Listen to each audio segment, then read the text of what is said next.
Esto es señalar las cosas con las manos cruzadas, con la boca siempre llena, esperando la luz. Es un gesto de repliegue que llega hasta vosotros para poder existir al fin. El mundo es en el reflejo, inespejo inclinado. Así el ángel frente a la Virgen, así el vientre frente a la nube. Pero no lo olvidéis, debajo de mis años hay una fina capa de tierra. Buenas tardes, buenas noches. Hola de nuevo a los que venimos del taller que hemos estado disfrutando de una charla intensa con Laura Rodríguez. Buenas noches a los que acabáis de llegar, buenas noches a los que nos están viendo en directo. Hoy tenemos otra nueva edición de nuestro ciclo de poesía joven, de nuestro ciclo de emergencia. Y esta vez tenemos a nada más y nada menos que la flamante nueva ganadora del Premio Político de Poesía en 2023, en 2023, Laura Rodríguez Díaz, que viene desde Sevilla, literalmente, ha llegado hace apenas 4 horas. Laura Rodríguez es filóloga hispánica por la Universidad de Sevilla y por la Universidad Complutense de Madrid.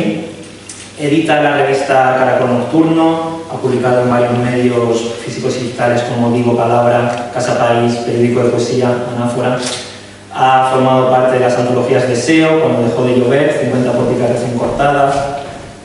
Fue finalista en Oco Poética, el segundo premio del certamen Madroño, y como autora de libros ha escrito los poemas San Lázaro, en Cántico, y este que venimos a presentar ahora, Anuncio, como hemos dicho, Premio Coprítico de Radio Nacional de España 2023. Bienvenida, Laura, muchos ya hemos estado disfrutando, pero bueno, vamos a seguir disfrutando, que todavía nos queda un buen rato. Muchísimas gracias por estar aquí, muchísimas gracias a todos por estar aquí. Acompaña a Laura, pero que se me olvida, María Limón, también investigadora, también poeta. Dentro de poco sabremos más cosas de ellas, estoy seguro. Por aquí. Y nada, os dejo a lado. Muchas gracias.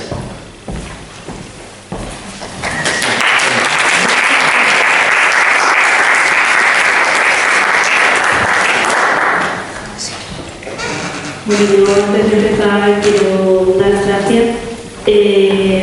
Para mí es súper halagador que tras el proceso de escritura y de publicación haya gente ahí dispuesta no solo a leerme, sino a dialogar conmigo físicamente. Es súper agradecido poder ponerle cara a los lectores, así que para mí esto es un regalo. Y le doy las gracias a la organización de la Fundación, a los profesores de los talleres. Hemos estado un ratito con los alumnos y han planteado unas preguntas maravillosas. Así que todo este proceso me hace muchísima ilusión. Por supuesto, también le doy las gracias a María, que es una de mis mejores amigas y una de las personas en las que más confío, no solo a nivel personal, sino también intelectual. Así que me esté presentando hoy aquí para mí es otro regalo. Bueno, muchas gracias a todos por venir, a la Fundación, por darnos este espacio de diálogo, porque yo he estado también en el taller antes escuchando y wow, ha sido increíble, no solo Laura, que no suele ser, sino los alumnos, ha sido algo precioso. Y bueno, como ha dicho Laura, nosotras somos amigas desde hace tiempo, y cuando ella me propone que sea lo que conversemos de aquí, una de las primeras cosas en las que yo pienso es no quiero que sea una presentación impostada, no quiero que sea algo falso, porque en el momento en el que Laura escribió Anuncio vivíamos juntas, éramos compañeras del piso. Entonces yo a decirte, ¿cuándo empiezas a escribir Anuncio? Me parece absurdo, porque siempre me acuerdo una vez que yo llegué de fiesta un viernes a las 4 de la mañana con la cara llena de purpurina y yo estaba sentada en el sofá y estabas totalmente absurda, y me acuerdo yo andando por la casa poniéndome pijama y maquillándome tal, y con media hora y tú, y de repente hiciste así, me miraste y te dije, ¿estás escribiendo otro poema sobre la Virgen? Y me dijiste sí. Entonces me parecería como muy falso plantear esto como... Entonces yo quiero plantearlo como un diálogo, vamos a decir, entre tu obra, entre tus 2 libros, porque para preparar esto releí también San Lázaro y siento que hay un imaginario común. Es verdad que son libros, lo he dicho antes, con mundos muy distintos, pero creo que pueden surgir cosas muy chulas de hablar de esos pasos y esos elementos en común. Y claro, yo quería que partiésemos de cuando empiezas a escribir este libro, entre 2021 y 2022, ¿no?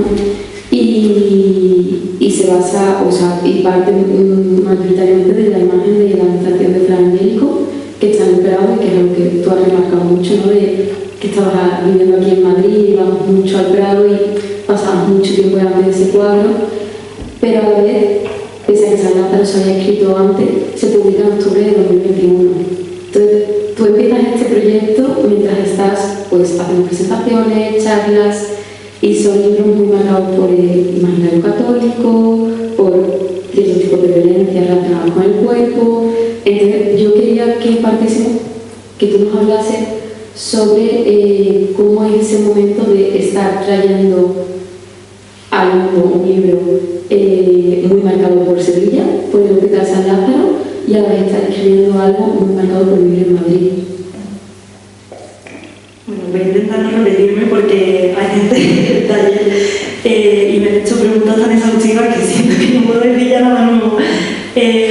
Pero sí que es verdad que de alguna manera la producción de un texto y la publicación de otro se solapan y es algo que retroalimenta ambos procesos porque cuando yo estoy presentando San Lázaro y respondiendo a ciertas preguntas que se hacen en presentaciones, en coloquios y tal, a la vez estoy escribiendo sobre un poemario que trata asuntos diferentes y tiene un estilo diferente, pero también encauza, como has dicho tú, tiene puntos en común.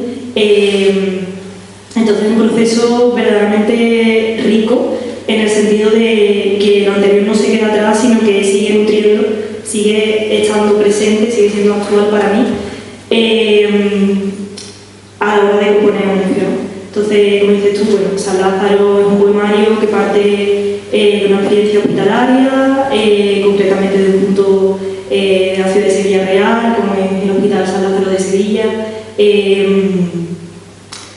En Sevilla, como hemos estado diciendo antes en el taller, hay una presencia muy fuerte del imaginario religioso, la educación al final de muchos de nosotros es cristiana, entonces ese imaginario está ahí funcionando constantemente. Y por otra parte, en el anuncio hablo sobre, o más bien, más que hablar sobre, parto de la escena conocida de la Anunciación del ángel a la Virgen. De nuevo estoy ahí rescatando un imaginario católico, pero intentando darle la vuelta porque, bueno, ambos poemarios están muy marcados por la presencia del cuerpo. Hay una especie de lupa, ¿no?, sobre qué papel cumple el cuerpo en los discursos que emitimos, en las identidades que conformamos. Entonces, aunque creo que San Lázaro tiene una estética mucho más rupturista, más fragmentaria, de poemas más breves, tal vez más desubicadores, y el anuncio está mucho más marcado por la melodía, aunque haya violencia, aunque haya agresividad, pero prima también el verso endecasilábico, ¿no? Pues tienen esos puntos en común a través del imaginario religioso, la presencia del cuerpo, el lenguaje como tema, de qué manera eso, el lenguaje es una realidad física, emitimos palabras con el cuerpo, realmente luego lo que escribimos está destinado a ser objeto, ¿no?, a través del libro. Todo eso está en ambos poemarios y creo que precisamente lo que señala es muy certero de cómo los procesos de ambos se retroalimentan. Claro, siguiendo un poco con este tema de ese universo, ese imaginario común, ¿no?, la religión católica, la relectura de la Biblia, por otro lado la familia, el cuerpo, los espacios, que es algo que yo pienso que todo determina mucho, ¿no? Los colores, para mí tú eres una puerta de blanco, ¿no? Hay una cosa en el estilo, lo he mencionado en el taller, pero una cosa que quería plantearte, muy común en ti es la falta de mayúsculas en una oración, la falta de signos de puntuación, que yo sé a qué obedece esto, en el sentido de que entiendo, tú piensas mucho que la poesía debe ser recitada, debe marcar como directamente el lector, ¿no? a mí hay una cosa que me llama la atención y es que aunque en prensa no, a veces no esté saliendo como debería ser, a mí me ponen minúsculas entero. Y San Lázaro sí tiene las mayúsculas. ¿Por qué este cambio? Tanto San Lázaro como Anuncio están escritos en minúsculas, en los poemas del libro. Lo que pasa es que el título de San Lázaro está en mayúscula porque, aunque yo trabaje con la figura de los Lázaros bíblicos, esa figura que en el Evangelio se presenta como una, pero que realmente en el texto bíblico son dos, ¿no? El Lázaro mendigo y el Lázaro que resucita. Para mí el punto de partida de San Lázaro realmente es el hospital. Entonces el hospital tiene nombre propio y por eso va en mayúscula, frente al título de Anuncio, que remite tanto al sustantivo como al verbo, ¿no? Esa ambigüedad. Entonces ahí no lo planteaba tanto como una institución, tomar el nombre de una institución para presentar libros, sino en mi propio discurso, y mi discurso va en minúscula. Ya me estoy empezando a rendir, y muchas veces yo me escribo en mayúscula porque es que, claro, en prensa sale en mayúscula, en redes sociales sale en mayúscula, ¿no? Es muy difícil también, como no podemos marcar la cursiva, ¿no? Bueno, estoy empezando ya por esto que se dice que de mayúscula. Pero bueno, también está bonita esa ambigüedad, ¿no? De que a veces se escriba con mayúscula, otras con minúscula, como que marca un poco el carácter orgánico de la palabra y de que yo emito un texto, pero cuando llega al otro, al ser una realidad abierta, hay una suma de posibilidades, hay una suma de lectura, y aunque yo me esfuerzo muchísimo en que un poema esté escrito de una determinada manera, a nivel gráfico, pues el lector luego llega y se lo transcribe y lo puede escribir de otra forma diferente, ¿no? Esto es algo que se me molesta mucho a los filólogos, como no, la preservación del texto, y luego hacen trabajo sobre todas las versiones que hay del mismo texto, ¿no? Así de forma súper obsesiva, y parece que es algo que molesta mucho que haya esa multiplicidad en torno a un texto, pero en realidad yo creo que es algo que enriquece mucho. Siguiendo con paralelismos, puntos en común entre los dos libros, yo me he ido aportando mientras que notaba, ¿vale? Y me interesa mucho porque en Anuncio dices, cuando estamos cansados podemos ser una ficción, y en San Lázaro dices, rezar, desear una ficción a través de las palabras, ¿no? Y bueno, en el taller también has hablado sobre esas autoficciones, la literatura del yo y tal, pero a mí me interesa mucho de tu poesía, es que yo siempre siento que tiene un tono bajito, porque es alguien que te murmura al oído o alguien que está rezando, ¿no? A veces como leerte es como leer una oración incluso. Y es algo que me interesa porque me parece una poesía profundamente política, muchas veces denuncia, pero no es de estas denuncias que se hacen subiendo a una silla y señalando. Te han señalado antes lo de la poesía femenina o poesía feminista, ¿no? Y yo creo que tu tono de la escritura es muy similar a los corrillos de mujeres que se hacen, ¿no? Cuando se empiezan a sacar los trapos sucios y las cosas malas y empiezan a salir muchísimo discurso teórico que otros cogerían y montarían un ensayo, y nosotras pues muchas veces por lo bajito, ¿no? Porque hay una parte de ello que pienso que es impuesta a las mujeres, pero hay otra parte de ello que pienso que está muy ligado a lo colectivo, a no querer diferenciarse subiéndose a esa silla, sino a una horizontalidad de hablar de cómo nos afecta a ello, y que nos vea un poco de eso. Bueno, planteo, como has dicho, la poesía como ficción, aunque parta de una experiencia biográfica, real, me gusta pensar que ese tratamiento estético, esa colectivización, despliega, ¿no?, la posibilidad también de imaginar y ponernos también en el papel de otro, y ahí pues expresar con la ficción. Hablas también de, claro, lo político como un susurro. Una de las cosas que más me obsesionan es que recitar y rezar tengan la misma raíz, ¿no? Como ese carácter sagrado de la poesía que sigue a día de hoy vigente. ¿De qué manera ese carácter divino podía casar con lo social, con lo político? político, cómo ese sentimiento de búsqueda de la belleza para mí no excluye el querer que el mundo sea mejor, el querer habitar un mundo justo. No sé, hay como un universo de posibilidades que no me parecen excluyentes. Creo que se puede tomar muchas veces un camino múltiple, ¿no? De eso, no rechazar lo colectivo cuando se habla del yo, no rechazar esa belleza pura, por decirlo de alguna manera, esa luz, ¿no? Que inunda todo y funciona como revelación, con lo limitante, con el plantear nuevas posibilidades a nivel político. Y bueno, también creo que influye mucho mi personalidad. Yo soy una persona muy tímida, en general, ahora estoy pasándolo fatal. No, estoy aquí acompañada con vosotros y me lo paso genial. Pero sí que es verdad que ese nervio siempre está ahí, ¿no? Y digo, Dios mío, no, que revele el vídeo de YouTube. Entonces, la poesía me permite también de una forma intimista plantear preocupaciones que la esfera pública me gustaría mucho enunciar, ¿no? Entonces, como sí, me pongo ante vosotros, pero con una máscara. Y casa con todo lo que decía antes de no tener que rechazar ciertas cosas para hacer otras. Siguiendo un poco entre los paradigmas del libro, ¿no?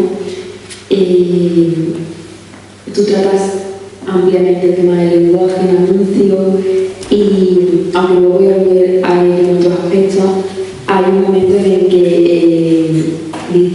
mencionas bastante hablar bien, ¿no? Y hablas sobre que subvertir la norma, que también cómo ese hablar bien impone la clase dominante, el poder, a quien se señala porque no habla bien normalmente suelen ser los más desfavorecidos en muchos aspectos. Pero esta idea del lenguaje de quien habla bien, tú ya lo habías cogido en San Lázaro porque tú has sido una enferma con H que luego quitas sin H, ¿no? Entonces, la eterna pregunta en filología, ¿tú buscas el cambio a través de la subversión del lenguaje o crees que de por sí que tú ya plantees esta subversión del lenguaje, esta realidad distinta, porque hay una realidad distinta que no ha sido la retratada tradicionalmente, y ahí estás tú contigo? Yo creo que es un noble movimiento realmente, porque si bien es verdad que plasmar realidades que tradicionalmente no han aparecido en la cultura ya es un gesto político, es un gesto de compromiso hacia la comunidad, ¿no? Porque estás formando parte de una tradición minoritaria, la estás ampliando, le estás dando la posibilidad de que tenga más protagonismo, ¿no? Pero claro, o sea, el hecho de que yo plantee que esto pueda cambiar la realidad no incluye que luego yo, a ver cómo lo expreso porque es bastante complejo. Yo puedo expresar algo que hay y eso no tiene que suponer ningún cambio porque realmente esa realidad ya está ahí, pero a la vez también es un gesto político. Porque si algo no ha sido representado tradicionalmente, el hecho de que yo lo represente le puede dar una visibilidad que anteriormente no tenía. Entonces, puede leerse como un gesto político y no, y remite a la pregunta que se ha hecho en el taller de tu poesía es femenina o es feminista. Que realmente pueden ser las dos cosas. También tiene un papel muy importante la lectura que el lector le da, ¿no?, al texto. Igual, si a mí me interesa más ciertas poéticas vinculadas con lo que vamos a llamar feminidad, ¿no? Y voy rastreando ciertos rasgos, eso va a tener más peso para mí dentro del libro, o no, si igual a mí me interesa mucho más una poesía con un carácter militante muy marcado, pues eso va a ser lo que más le preste atención. A mí una de las cosas que más me gusta de presentar un libro, poder dialogar con la gente, de hecho antes en el taller, ¿no?, es cómo ciertas cosas que para mí son cruciales dentro del libro no tienen a lo mejor tanto que protagonismo para otra persona, o como algo que para mí pasa de una forma más desapercibida, para otro es algo muy emocionante, que le toca radicalmente, ¿no? Entonces te das cuenta como el libro es una realidad orgánica, como la tarea de la escritura no está acabada nunca, ¿no? Porque necesita constantemente de otro para ser. Vale, siguiendo con el tema este del lenguaje, ahora cómo hablo de esto. En la infancia nosotros aprendemos un lenguaje, ¿no? Que es normalmente el propio de nuestra casa, nuestra familia. De hecho, hay un poema en el que dices que como el entorno marcado es el de la madre, ¿no? Y luego pasamos a esos espacios colectivos y nos damos cuenta de que no todos hablamos igual. Y vemos que no es único, incluso llegamos a avergonzarnos de ellos. Y a mí, yo pienso que tu poesía está muy atravesada por ser sevillana. Yo lo veo constantemente, yo veo una palmera en la anuncio y yo pienso en la avenida de Palmera, yo veo ciertas cosas, bueno, piensa en Lázaro, ha quedado sevillano, que quizá alguien no la atraviesa tanto porque no ha vivido en la ciudad, pero para mí es puramente sevillana, ¿no? Y sacaba de la lengua de Sevilla y tal, porque te quería preguntar, sabiendo que tú eres sevillana, has vivido las vanguardias de Sevilla, estás en Cádiz, ¿cómo sientes tú dentro del panorama literario español tu experiencia como poeta sevillana? Y cómo sientes también recibir el premio Ojo Crítico desde una ciudad, ya que vamos a decir, muchas veces no hay un tejido literario que nos gustaría. Bueno, cuando a mí me llamaron para decirme que había ganado el Ojo Crítico, tú lo sabes que yo estaba en Madrid, estaba merendando con mi amiga María. A ver, esto me parece significativo porque al final ser poeta en España pasa por visitar Madrid. Madrid es un centro para muchas cosas a nivel político, económico y por lo tanto también lo es cultural. No podemos comparar en términos culturales Madrid con Sevilla porque la centralización no lo permite. Por supuesto me gustaría que en Sevilla el tejido cultural fuera mucho más denso. Creo que no hay un relevo generacional en Sevilla, creo que hay muchos poetas jóvenes en Sevilla que ahora mismo no se sienten respaldados por las instituciones culturales de la ciudad. El modelo sevillano está ahora mismo a nivel económico muy enfocado en el turismo, ¿no? Es bastante lamentable, la verdad. Bueno, hace poco escuchábamos como el intento de rentabilización de la visita a la Plaza de España, en fin, te das cuenta como cuando yo empecé la carrera hace unos años no había las masificaciones de turistas que hay ahora mismo en el centro, ¿no? Porque mi facultad es la fábrica de tabaco y está en pleno centro y bueno, vives cosas surrealistas como estás dando clase que entre un señor con una cámara de fotos y se sienta a la tuya y sí, turistas que entran a tener que prohibir el acceso a ciertos pasillos, a los turistas, etcétera, porque termina siendo realmente horroroso y no puedes habitar el centro de la ciudad porque parece un parque temático, ¿no? Entonces, como sevillana, me gustaría que hubiera un tejido cultural mucho más denso, que hubiera políticas vinculadas, orientadas a que esto fuera así y que hubiera también un relevo generacional porque es que no, o sea, creo que hay bastante gente joven en Andalucía haciendo cosas muy interesantes y de ciudades como por ejemplo Córdoba, Málaga, Granada. Vale, Granada, o sea, perdón, Málaga por ejemplo no es comparable a nivel económico con Granada o Córdoba, pero precisamente eso me da razón, ¿no? O sea, porque hay ciudades más pequeñas que Sevilla o Málaga como Granada o Córdoba están haciendo tantas cosas a nivel literario con la Fundación Antonio Gala, con Poética o la Universidad de Granada, como se promociona muchísimo la poesía que está haciendo la gente joven allí. Y en Sevilla, ¿por qué no hay eso, ¿no? Cuando realmente sí que hay más medios económicos como capital de la comunidad autónoma. Lo que sí me gustaría eso, que hubiera como un enfoque político y un traspase no integral del poder, pero sí que se empezaran a hacer ciertas competencias. Y bueno, también por otro lado, decía que es significativo lo de Madrid porque, bueno, no nos podemos comparar con Madrid, pero por suerte vivimos en un momento en el que pues, Sevilla está muy bien conectada con Madrid, en menos de 3 horas, en 2 horas y pico estás con el AVE aquí, eso es súper beneficioso, ¿no? Y luego también el boom de las redes sociales, o sea, como la difusión, la promoción de las obras pasa necesariamente por tener perfiles en redes sociales y poder compartir tu trabajo con otros. Se ve siempre la cara mala, ¿no?, de las redes sociales, cómo puede ser alienante el uso de las redes sociales, cómo construimos una ficción que luego no casa con la realidad, pero también creo que hay que valorar las cosas positivas que podemos ofrecernos y cómo precisamente yo puedo estar en contacto con poetas ya no solo de Madrid o de otras partes de España, sino de todo el mundo, gracias a esa herramienta. Vale, quería ahora que pasásemos más al tema de las influencias en anuncio, porque hay algunas que son más evidentes como Frangélico, como Godard, que tú citas al inicio. Yo también sé que Esperanza Alcázar es una poeta también muy importante y que hay influencia de su obra en la tuya y reflexiones en común. Pero esto que voy a decir supongo que viene porque soy tu amiga y he ido a clase contigo y sé lo que es.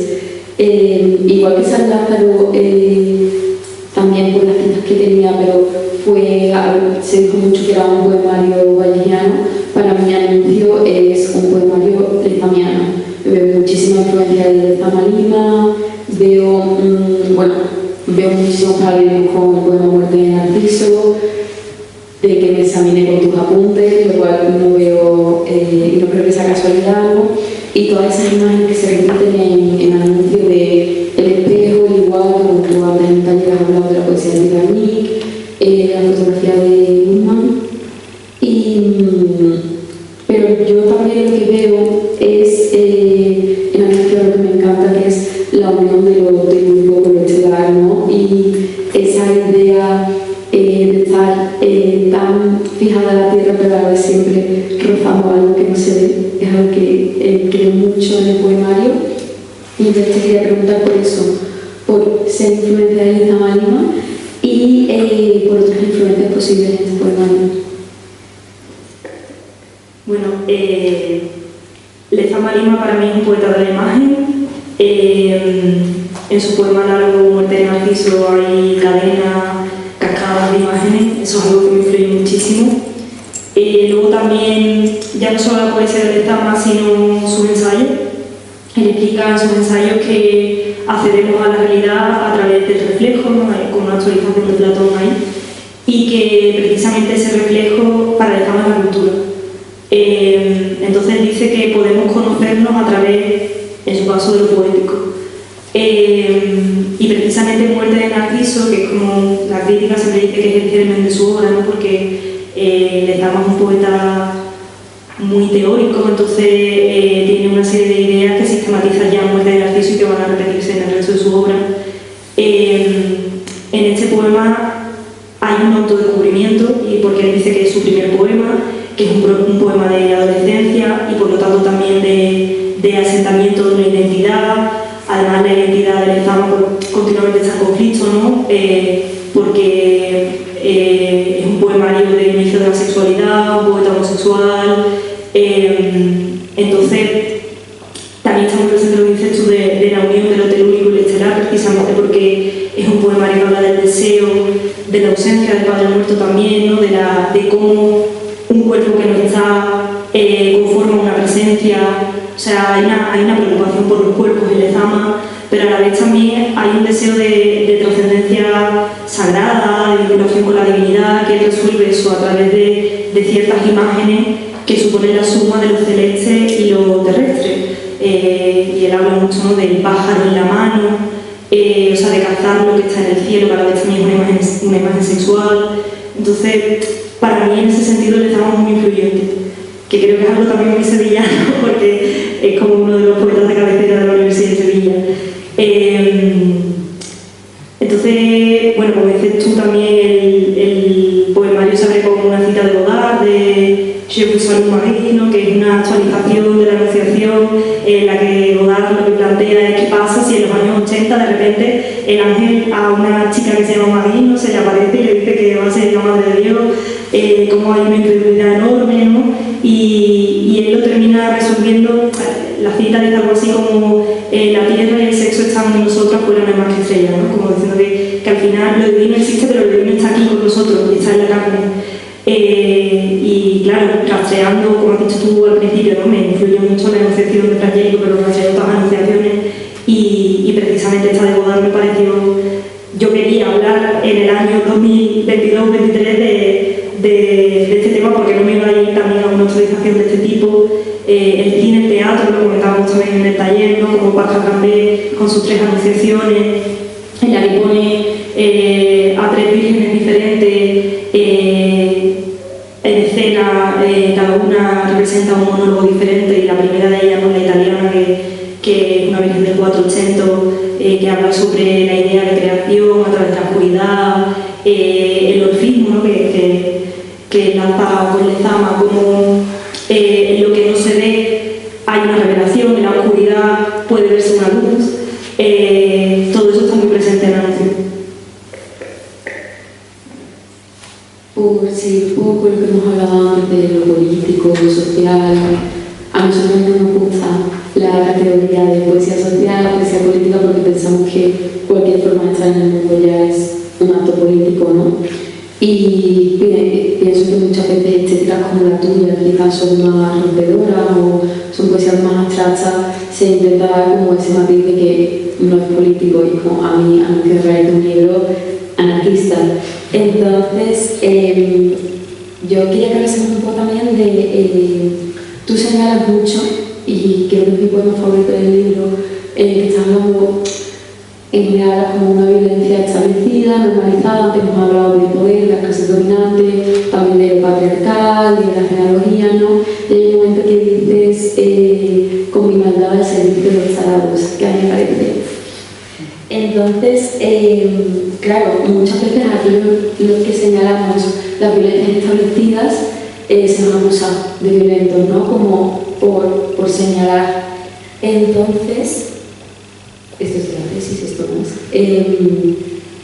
En esa crítica que tú haces a la institución familiar, hay mucha personificación en la figura del padre, y acaba muchas veces como habiendo un poder capitalista, patriarcal, que a mí me encanta además que venga anunciador de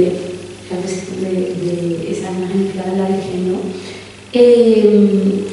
Y me encanta porque usas a una mujer en el momento en el que sabe que va a traer vida, y en el momento en el que sabe que va a ampliar una genealogía, ¿no? Entonces, y pienso en ese verso, ¿no? Escribía también mi hijo este poema. Yo quería un poco que nos hablases de ese planteamiento de la genealogía, esa estructura familiar, esa estructura vertical, ¿no? Desde la voz de un personaje histórico como es la Virgen. Alguien no sabía nunca decirte que sí, que la Virgen es madre, la Virgen es mujer, pero yo la siento como algo así, ella es un único, ¿no? Entonces, como desde ahí. Vale, aquí hay muchos puntos. Sí que es verdad que, como dice la etiqueta poesía social, no me termina de convencer, entiendo lo que significa, ¿no? Porque ya está muy posibilitada, pero sí que creo que toda poesía al final es social, y prefiero como decantarme entre realismo o abstracción, ¿no? Tomando como etiquetas de la pintura, porque al final el realismo puede ser comprometido o no serlo, y la abstracción puede ser comprometida o no también. Y me interesaba muchísimo plasmar cómo la violencia que recibimos puede reproducirse a través del lenguaje. Y el poemario en muchos sentidos es agresivo, ¿no? Lingüísticamente es tajante, muestra muchas contradicciones. Hay una violencia dentro del poemario muy acusada que tiene mucho que ver con la crítica, ¿no? O sea, si yo estoy recibiendo esta violencia, ¿por qué no voy a poder expresarla, ¿no? Que se plantea también que hay dos tipos de violencia: esa violencia sistemática y luego la violencia que nos configura de forma natural.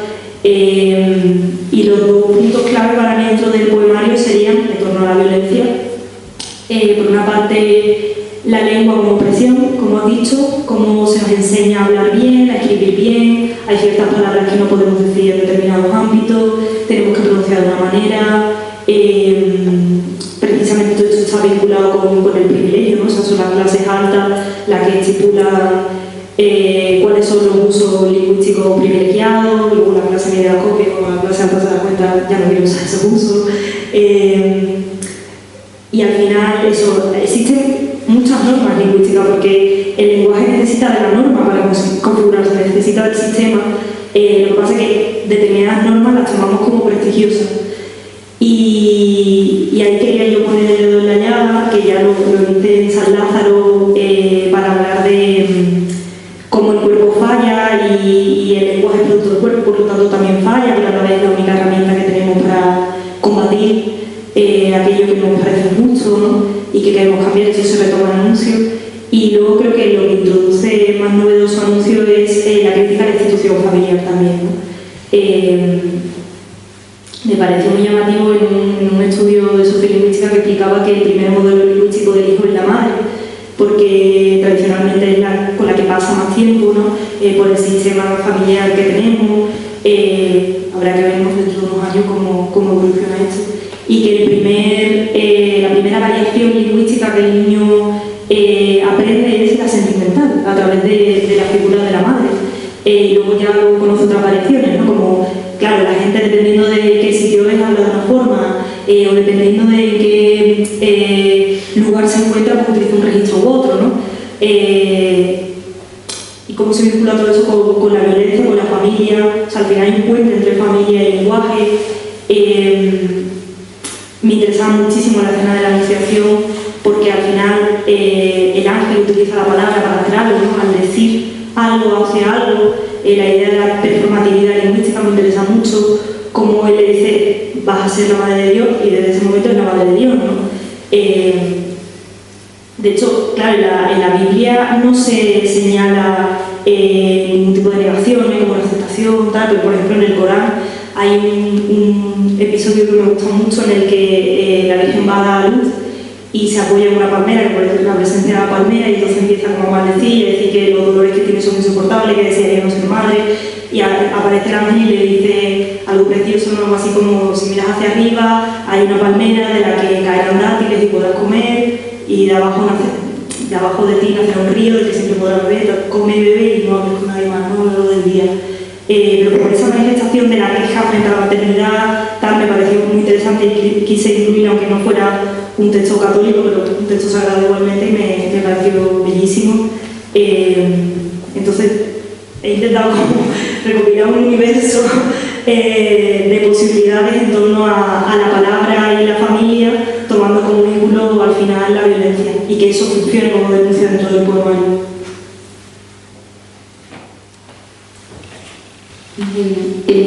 Creo que va siendo hora que pasemos a las niñas de plata, esas grandes abandonadas al final. Y te quería enlazar a Anuncio con las niñas de plata, porque cuando yo tenía pensado todo lo que te iba a preguntar hoy, estuve en un club de lectura de Una Miguel en el que sacó a colación una frase de Aisha de la Cruz, que decía algo así como que cuando ella reflexionaba en torno a su propia bisexualidad, su adolescencia, juventud y tal, como que se había dado cuenta de que como no tenía un imaginario, un lenguaje para ver lo que deseaba a las mujeres, las odiaba. Y era una forma también como de marcarse de ella, lo que hablamos muchas veces de las picklingues, de chicas que solo tienen amigos, tal, y como que lo femenino parece humillante, denigante, y cuando muchas veces detrás de eso lo que hay es un deseo de acercamiento y mucho miedo, ¿no? Y entonces yo dije, Dios mío, esto está en Anuncio y esto está en las niñas de plata, ¿no? Porque en Anuncio tú dices, odio a estas muchachas porque no han tenido palabras para reconocer que las deseo. Y luego en las niñas de plata tú vas buscando a la mujer más bella del mundo, que me acuerdo que cuando empezaste a escribir las niñas de plata no era la mujer más bella del mundo, era el hombre más bello del mundo, y un momento que dijiste, me da igual, yo voy a hablar de la mujer más bella del mundo. que también fue terriblemente político. Y entonces, es un libro, los dos textos juntos, muy anclados a personificaciones, ¿no? Un libro dedicado a los amigos, un libro con la imagen presente de la Virgen, con esas niñas de plata que buscan a la mujer más bella del mundo. Y yo todo esto quería desembocarlo en: ¿piensas que es más fácil hablar de la imagen de la mujer idealizada, es decir, la Virgen en el imaginario católico, o la mujer más bella del mundo, esa imagen abstracta, que escribir sobre la mujer a la que deseamos? Sí. Y punto. A ver, esto tiene mucho que ver con lo que he dicho antes de que la literatura me permite presentarme públicamente, pero con una máscara.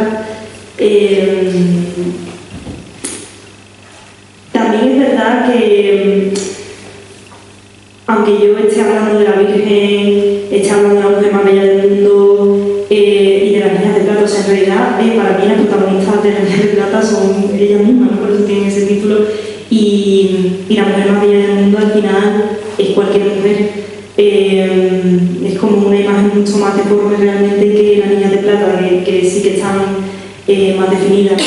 De hecho, hay un momento en el que se dice algo así como que las niñas de plata hablan de sí mismas en tercera persona, en plural. O sea, al final hay un deseo de comunidad, hay un deseo de hermanamiento, pero también de autodefinición.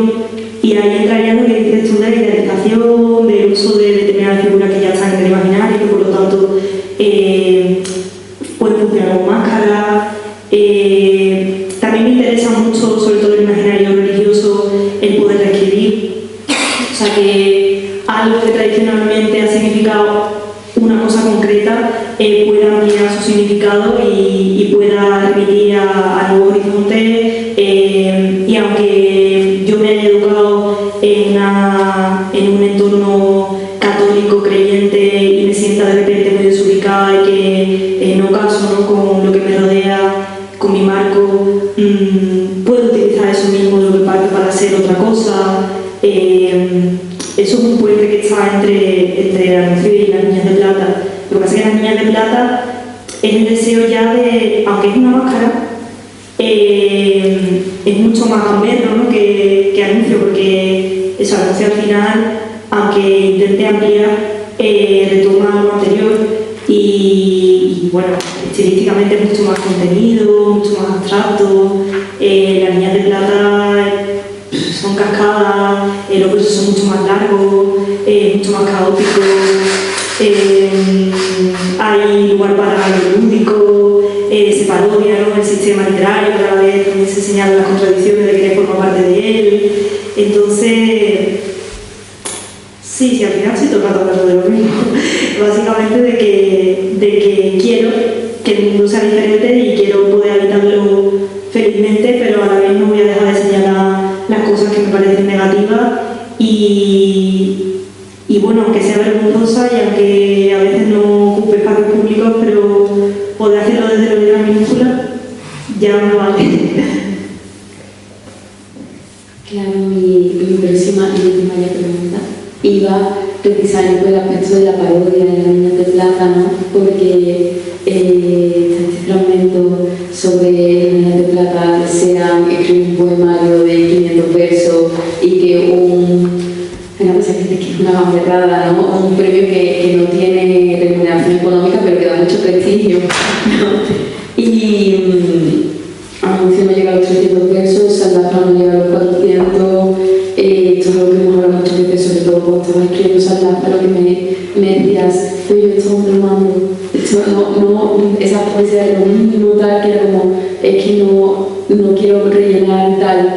Y de repente coges y ganas un premio con un poemario de 300 pesos, la verdad que se ha perdido todo el mundo. Entonces te quería preguntar respecto a esa parodia y después me encantan los versos que vienen después, porque básicamente lo que empiezas a hacer una lista de gente que quiere que te quiera y que aprecie ese libro, ¿no? Y empiezas con editoriales, escritores, profesores de universidad, y acaba con jardineros, carteros y toda esa gente que cree en la abolición del trabajo asalariado y en la ternura. Y yo quería hablar de ese camino. A ver, yo escribo poemarios bastante breves, como bien has dicho, ¿no? Y además soy rara, o sea, no quiero llevar el discurso este de ser diferente, pero sí que es verdad que hay discursos muy vinculados a determinados premios, ¿no? Hay estéticas que entran dentro de lo que determinadas instituciones buscan premiar. Y yo me veía en determinados momentos fuera de eso, no como algo negativo, porque yo he encontrado espacios de publicación, me siento muy afortunada por ello. Entonces, sí que es verdad que la idea de premio promociona, te ayuda a llegar a gente, al final es una recompensa, ¿no?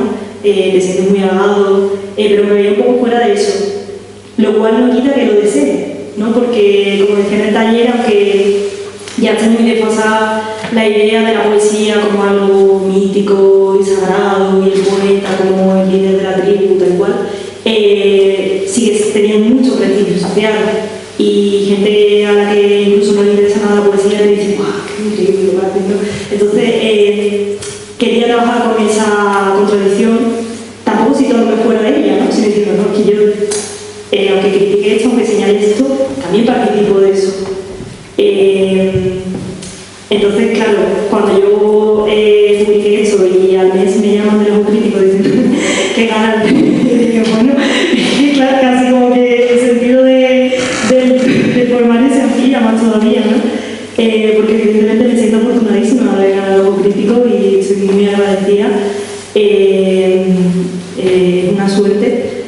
Y bueno, me ha permitido llegar a muchos más lectores, he sentido una recompensa enorme por mi trabajo y bueno, al final creo que la actitud más honesta es, siempre digo que cuando uno publica un poema tiene que decir muchas veces gracias, y yo lo digo gustosamente, y compaginar eso con no dejar de al final ser crítico con el hecho de que bueno, podemos abordar la literatura de una forma menos mitificadora, más honesta, es posible. Y también el fragmento que citas de las profesiones, claro, la primera parte, las profesiones son eso, crítico literario, periodista, profesor de universidad, ¿no? Todos tenemos como ese cariño cuando escribimos, pero ya si nos ponemos megalómanas, queremos el cariño también de carteros y jardineros y pilotos de Fórmula 1 y claro, y el siguiente paso ¿cuál es? ¿Qué realidad? ¿De qué forma los trabajos configuran nuestra identidad? Que es horrible, ¿no? O sea, que realmente una actividad que hacemos para poder tener una casa y dormir en una cama y comer comida termina siendo parte de nuestro, eso, de algo tan radical como es lo identitario y eso, enlazando mi movida, básicamente. Bueno, y como te presento yo, he decidido que vas a leer mis poemas favoritos del libro, ¿te parece? Y si aún tiene tiempo, pues genial.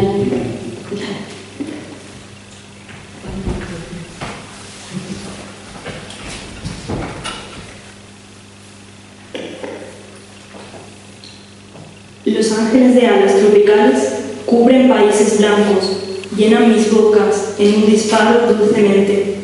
Bendita la violencia, porque es de todos los animales y da fruto. Un pobre loco incendiando los hoteles que hospedan a la clase media, vacaciones pagadas, así se produce más, probado por la ciencia, está gritando, la violencia es de todos, también de aquellos que se saben amados por Dios y su olvido. Si es de las manos invisibles, del mercado y sus amigos, demócratas, tiene que ser de todos, dice una boca riendo, para que no nazcan más niños, mientras el cielo tenga un color diferente al azul.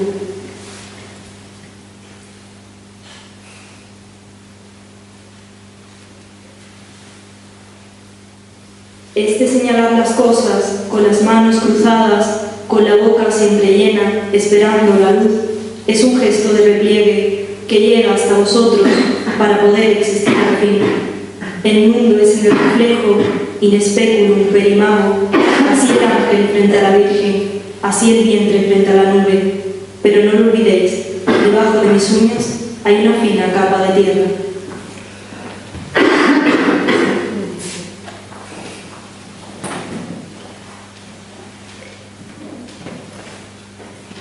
Padre, hay veces en las que deseo que tengas la forma de un hombre para poder tomarte del cabello y hundir tu cabeza en el agua hasta el labio azul, alacranes anidando en las cuencas de mis ojos. Me gusta imaginar que venzo tu violencia vieja y rutinaria, aceptada por hombres buenos, con mi maldad al servicio de los tarados, cientos de cascos terrosos deformando mi cabeza. Hay que llorar tanto para borrar un libro de familia. ¿Escribirá también mi hijo este poema? Puede que mi hijo, en cambio, elija una violencia lúcida, de llaga siempre fresca, repetida con fervor por una multitud de ciegos recientes. Puede que prefiera ser recordado por unos pequeños pedazos de metal que lo fijasen al cielo como una nube mientras rompen su sangre. Puede que desee morir por todos esos hombres que no quisieron a sus hijos, porque nadie les enseñó que un mundo en llamas precede a un amor inmenso. Racimos de palomas volaron fuera del templo.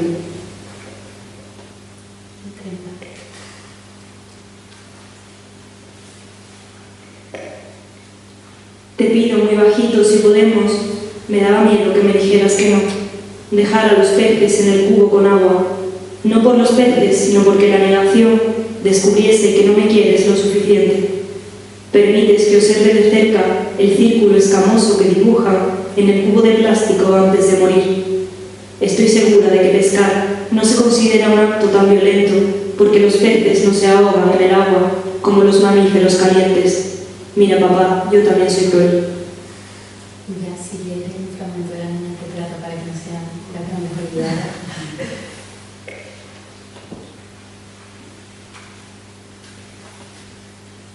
Voy a leer la primera.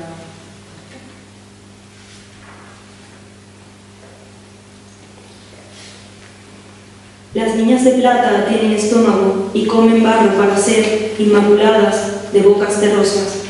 Yo soy una niña de plata y por eso vuelo sucia con las palmas hacia arriba manchadas de sangre.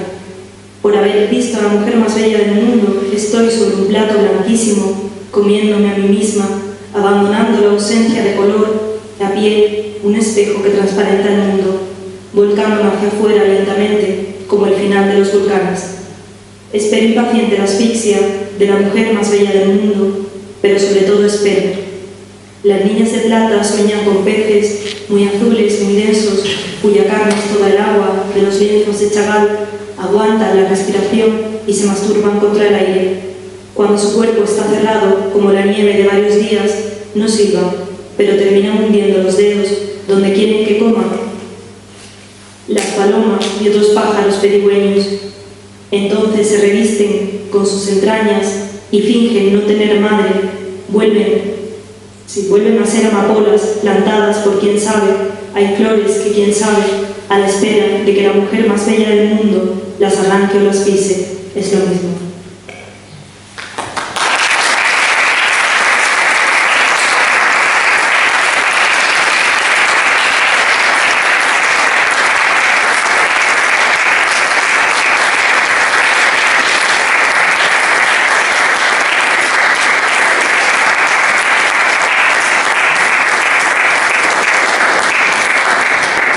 Bueno, Laura, muchísimas gracias. No sé, vamos a preguntar si queremos. Pero voy a aprovechar que como no me han dejado hablar antes en el taller. Bueno, muchísimas gracias. La verdad es que es un poemario maravilloso, merecidísimo premio Ojo Crítico y de Elena. Tiene muchísimas capas, muchísimos temas, muchísimos matices. Yo creo que además con esta conversación de casi 2 horas que llevamos sobre el libro, gracias a tu conversación, está muchísimo más enriquecido, se plantean muchísimas más preguntas, aún así podemos tirarnos 2 horas más. Pero yo sí que te quería preguntar una cosa que ha ido sobrevolando un poco la conversación de antes y la de ahora, pero que no ha llegado a expandir, que es el tema del deseo, ¿no? Terminas justo las líneas de plata, que son los 3 últimos versos del libro y del poema, terminas diciendo: aquí empieza el día que acaba siempre, no así el deseo. Entonces, si puedes hablar un poquito para que nos pongan el deseo en todo este libro, el tema del cuerpo, de la política, de la belleza. El deseo está muy presente, por lo que he dicho antes, de la literatura como una realidad identitaria, de autoconocimiento, de denuncia, tener un deseo no normativo y querer luchar por que sea posible ese deseo, que sea posible no tanto ese deseo en realidad como el explicitarlo, el hacer que sea literario, que sea una realidad que puede llegar a otros, que forme parte de la comunidad. Está tanto en Anuncio como en Las Niñas de Plata.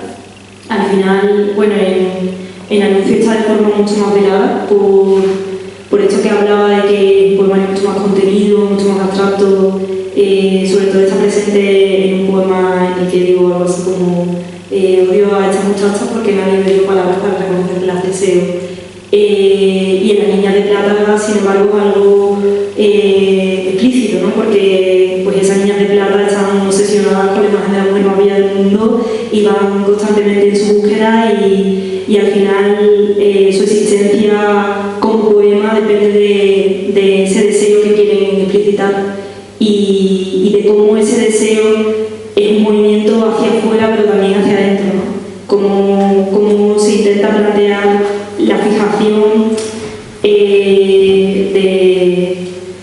de un yo a través de ese deseo no normativo y a través también de lo comunitario, de hacer que una niña de plata no se presente a sí misma nunca sola, sino en conjunto, que sea algo plural. Y bueno, el deseo al final también termina tocando con el cuerpo y a su vez el cuerpo enlaza con todo lo que hemos estado hablando esta tarde del lenguaje, la familia. Entonces creo que sí, el deseo es verdad que es algo que ha ido sobrevolando, ¿no? Todas las preguntas, pero nunca se ha llegado como a sentar. Pero bueno, ha sobrevolado todas las preguntas porque es uno de esos ejes que vertebran el poemario.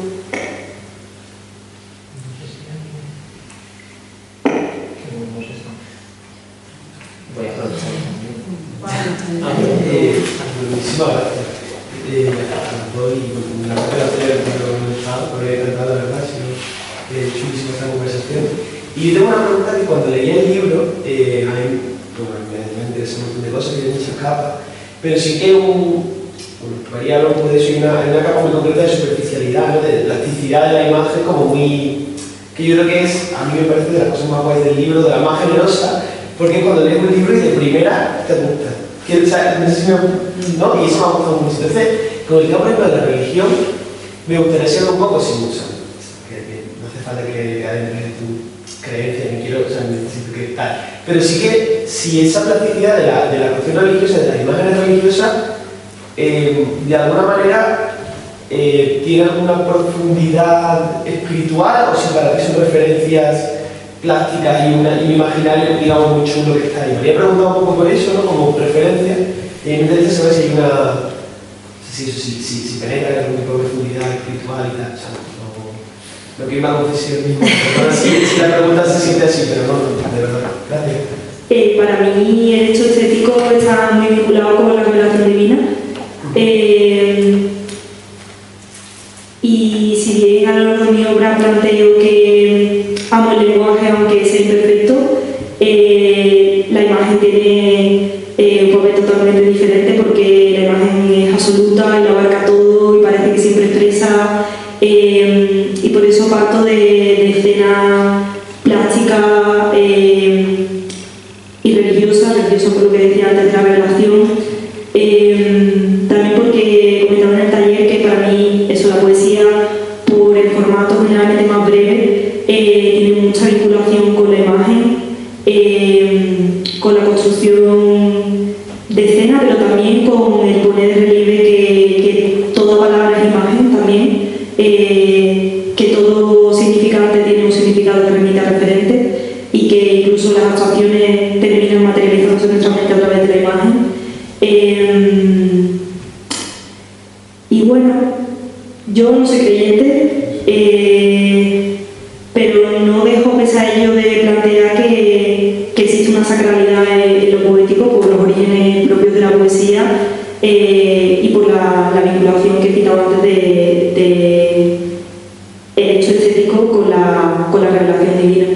Y creo que también, aunque no sea creyente, mi educación es católica, mi familia sí lo es creyente, entonces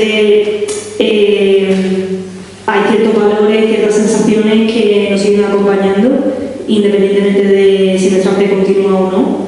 Y creo que eso también es bonito, ¿no? Porque es conformar tu propia identidad, pero a la vez también aceptar lo que te ha sido dado, lo que te conviene, lo que te interesa de lo que te ha sido dado. Y tiene mucho que ver también, decíamos, con Sevilla, ¿no? Como Sevilla es una ciudad donde lo religioso tiene tanto peso, incluso para la gente que no es creyente.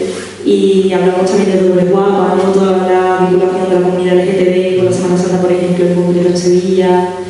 Entonces creo que iría por ahí mi respuesta.